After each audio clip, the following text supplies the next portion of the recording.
We did get an email from our new buddy, Representative Tony Jurgens. He says, I can assure you there was plenty of laughter on the House floor when the siren was heard when Representative Thompson was voting. It was probably the funniest thing I've seen in the chamber in the 6 years that I've been there.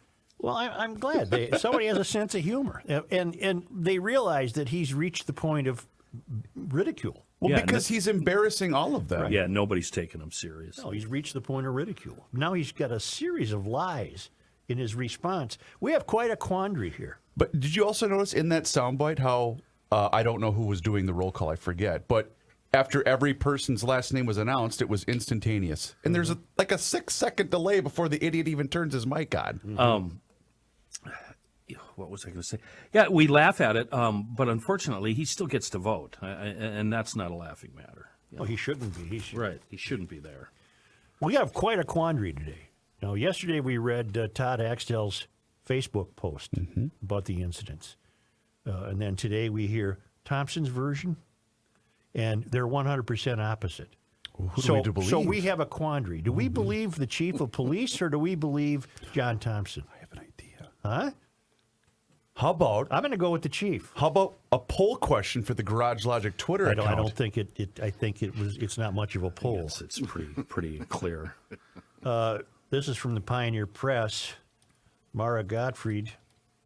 Representative John Thompson responded Tuesday to the St. Paul police chief's allegations about his actions during a traffic stop, saying he certainly would not attempt to misuse, intimidate, or bully police officials with my official position. That's lie number one. It's exactly what you did, distributing your bleeping calling card, as though somehow that should absolve you from civil behavior. So that's lie number one.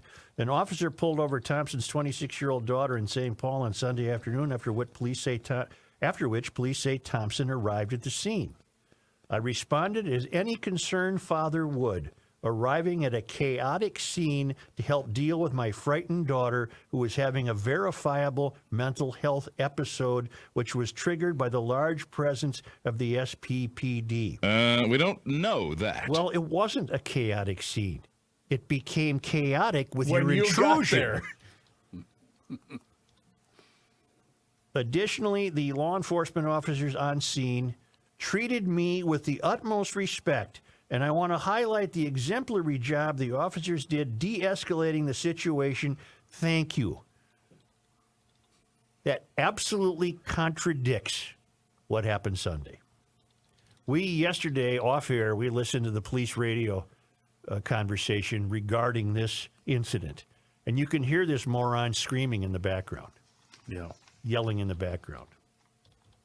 So this is a lie.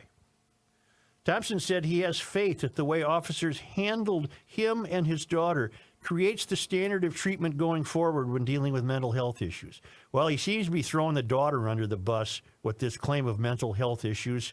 I'm not here to diminish that. I know nothing about her situation, although the coppers thought she was as high as a jet airplane. There was an enormous amount of marijuana aroma around the car. I do have the poll question up on the Garage Logic Twitter account. Yeah. Here we go. Who are we to believe? Following the news that Representative John Thompson denies all of the claims by St. Paul Police Chief Todd Axtell. Option number 1, Todd Axtell. Option number 2, John Thompson. Option number 3, Reavers, are you serious? Option number 4, I'm not sure. I have to have that in there. Okay, that's I'm why not I threw sure. it in there. I'm not sure. So vote early, vote often. St. Paul Police Chief Todd Axtell said Monday that state law did not allow the police department to release body-worn camera footage at this time. But he said Thompson or his daughter can request the video and publicly release it. Well, that's all you have to do, Yep. Thompson. That's all you have to do. Let's go here. Prove to me you're not lying, Thompson.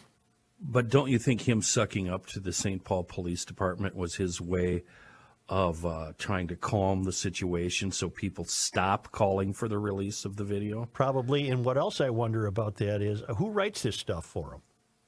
Well, maybe he's capable of it, but somebody's running him.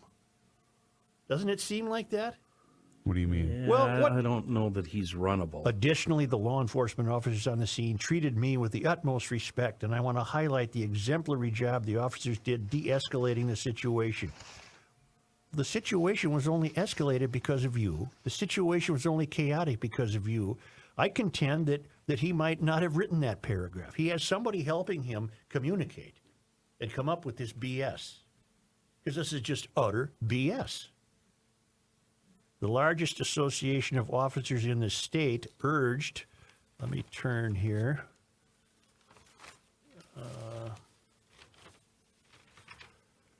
Urged Thompson on Tuesday to do so, meaning release the video, saying Thompson's description of the case in his statement is directly contrary to the formal statement by Axtell.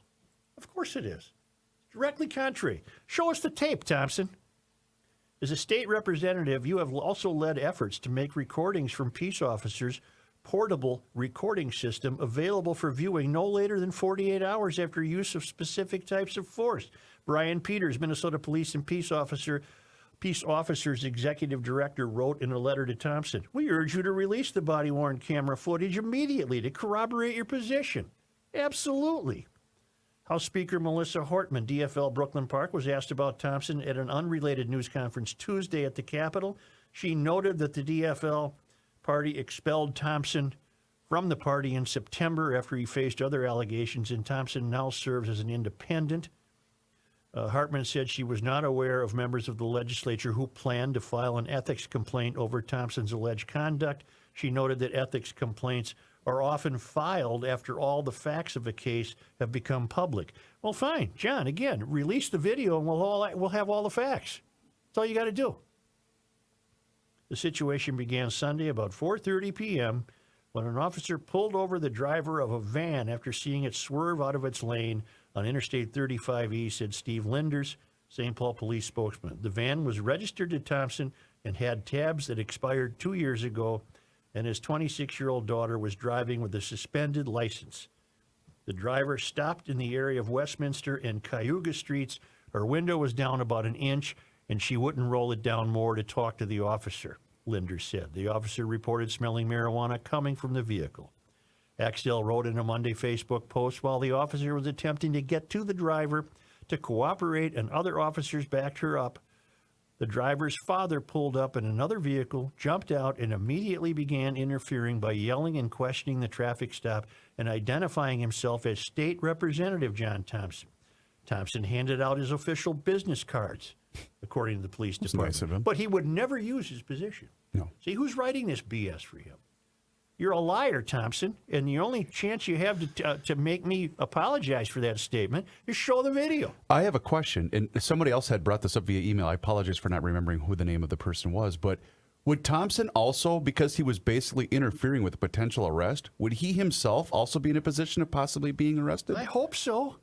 Interfering with the police. Yeah, I was wondering about that. Obstruction of justice. Thank you. Yeah, okay, so he would have been. Axtell continued in his post. It is an absolute shame that an elected official would attempt to intimidate and bully police officers, that he would misuse his official position, that officers doing their job should have to endure illegitimate claims of racism, and that John Thompson is still serving in the legislature. Who do you believe, Thompson or Axtell? I'm going with Axtell.